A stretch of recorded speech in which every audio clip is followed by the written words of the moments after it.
this video I'll show how you can easily install CodeIgniter for PHP framework. For this, make sure you have Composer installed. If not, go to this website and follow the download section. Okay.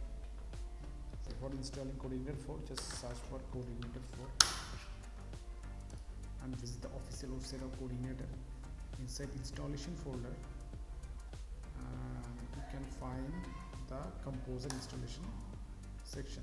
Inside this, you have to follow this command. Okay, just open a new folder, and inside that I am opening the terminal. I just paste the command, and this is the document for the project name. What I have to, you can change whatever you want. Just press enter. Now Composer will automatically download necessary dependencies.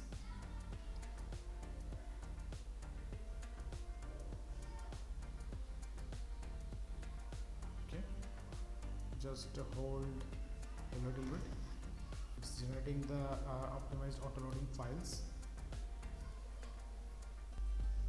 Okay, now it's completed.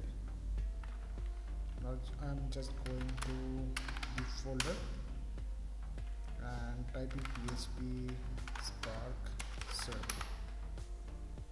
This will spin up a local PHP server, and if I paste the URL in the browser, as you can see, we have successfully installed CodeIgniter 4.